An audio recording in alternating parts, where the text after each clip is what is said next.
When performing a panel swap, updating the grounds to current code is essential, and it's not wrong to include this in your proposal.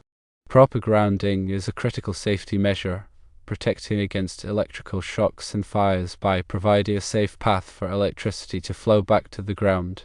The National Electrical Code, or NEC, mandates that all electrical systems be properly grounded, including electrical panels. This isn't just about meeting regulations, it's about ensuring the long-term reliability of the electrical system. Proper grounding helps electrical components operate reliably and minimizes the risk of damage from electrical faults. Upgrading the grounds provides several key benefits. Firstly, improved safety is achieved. Upgrading grounds eliminates potential electrical hazards and ensures proper grounding protection for the entire electrical system. Secondly, code compliance is guaranteed, bringing the electrical system up to current code standards as dictated by the NEC. Thirdly, enhanced reliability is gained as upgrading the grounds reduces the risk of electrical malfunctions and potentially extends the lifespan of electrical devices connected to the system. It is unfortunate when another contractor underbids by omitting essential grounding upgrades, potentially compromising safety and code compliance. However, it is important to maintain a commitment to providing a safe and code-compliant electrical system, even if it means a higher initial cost. It is advisable to inform customers about the importance of proper grounding, highlighting the benefits of upgrading the grounds to meet current standards. Explain that while it may seem like an additional expense, it provides significant protection against electrical hazards and ensures the long-term reliability of their electrical system. Furthermore, it is crucial to document all electrical work performed, including any grounding upgrades. This documentation serves as a record of the work completed and provides protection for both the contractor and the homeowner in case of future issues. Moreover, it's beneficial to educate other contractors about the importance of prioritizing safety and code compliance by discussing the importance of proper grounding. Encouraging a higher standard of practice within the industry contributes to overall safety and professionalism. Considering the specific aspects of grounding systems, one must look into factors such as ground rod installation, conductor sizing, and bonding practices. Ground rod installation typically involves driving ground rods into the earth to a specified depth, ensuring good contact with the soil. The NEC specifies minimum lengths and depths for ground rods, depending on soil conditions and other factors. Proper conductor sizing is critical to ensure that the grounding system can effectively carry fault current back to the source. The size of the grounding conductor is determined by the size of the service entrance conductors, as outlined in the NEC Table 250.66. Bonding practices involve connecting all non-current carrying metal parts of the electrical system together to create a low impedance path for fault current. This includes bonding metal enclosures, conduit, and equipment grounding conductors. The NEC provides detailed requirements for bonding in Section 250.92 and 250.96. When upgrading a grounding system, it's essential to inspect the existing grounding electrodes and conductors for corrosion or damage. Replace any components that are not in good condition to ensure the effectiveness of the grounding system. Additionally, consider the soil conditions at the site. Soil resistivity can significantly impact the performance of the grounding system. If the soil resistivity is high, it may be necessary to install additional ground rods or use ground-enhancing materials to improve the effectiveness of the grounding system. Furthermore, it's important to coordinate the grounding system with other electrical systems in the building, such as lightning protection systems and surge protective devices. A properly designed and installed grounding system can help protect against damage from lightning strikes and voltage surges.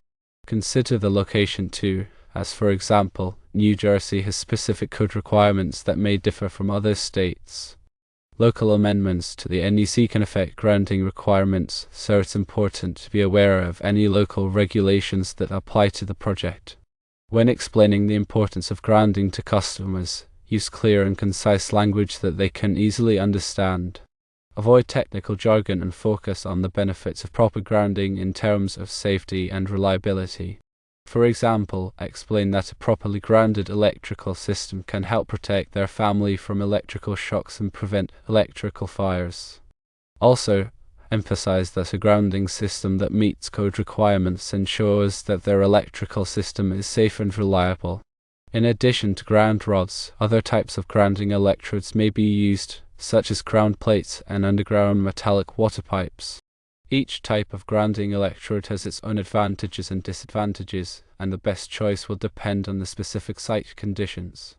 Ground plates are typically used in areas where it is difficult to drive ground rods, such as rocky or sandy soil. Underground metallic water pipes can be used as grounding electrodes if they meet certain requirements, such as being in direct contact with the earth for a minimum length.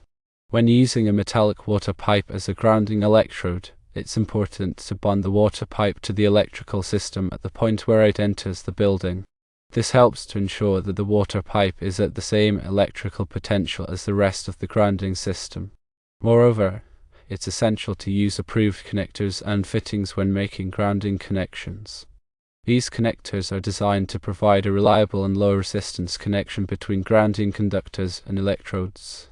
Avoid using wire nuts or other makeshift connectors, as these may not provide a reliable connection and could compromise the effectiveness of the grounding system.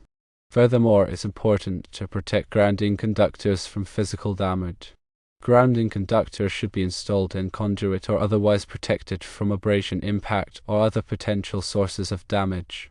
Damaged grounding conductors may not be able to effectively carry fault current, which could increase the risk of electrical shock or fire.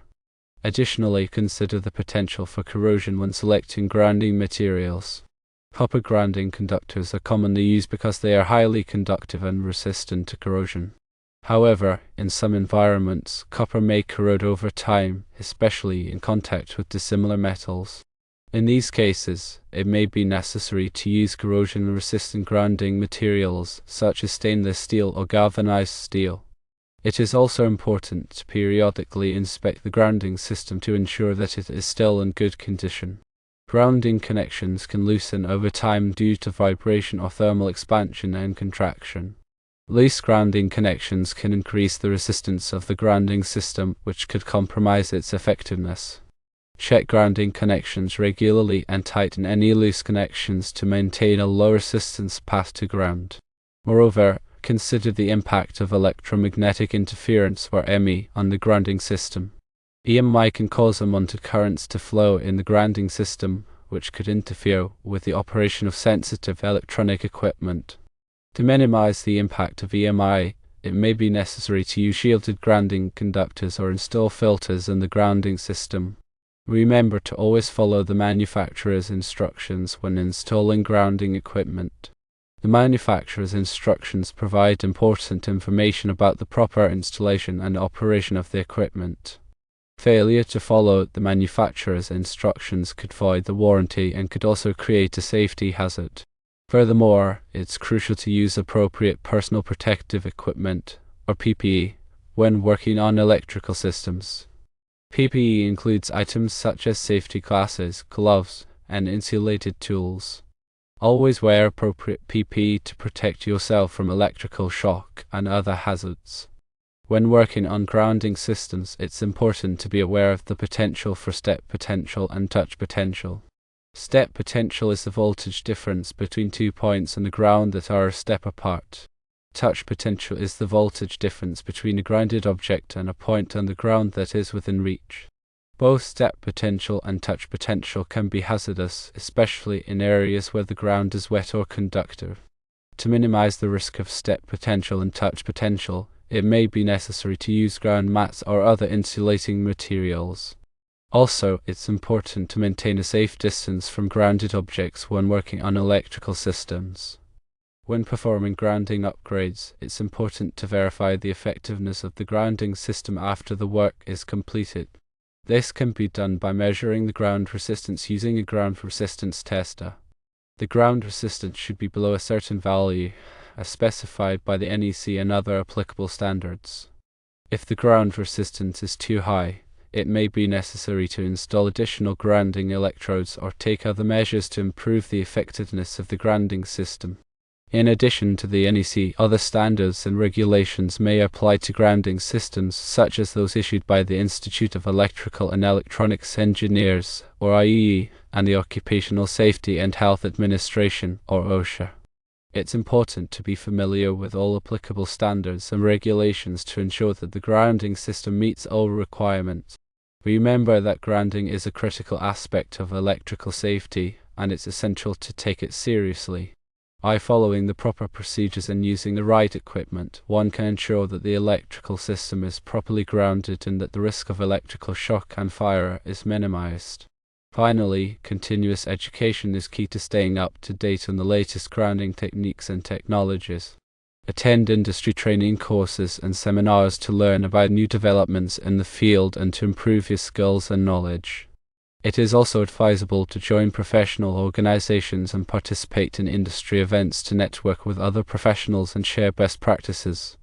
By investing in continuous education, one can ensure that one is providing the best possible service to their customers and that one is staying ahead of the curve in the electrical industry. Regarding the specific situation where the contractor underbid you, it's important to focus on the value you bring to the table. Highlight your commitment to safety, code compliance, and quality workmanship. Explain to potential customers that the lowest price is not always the best value, especially when it comes to electrical work.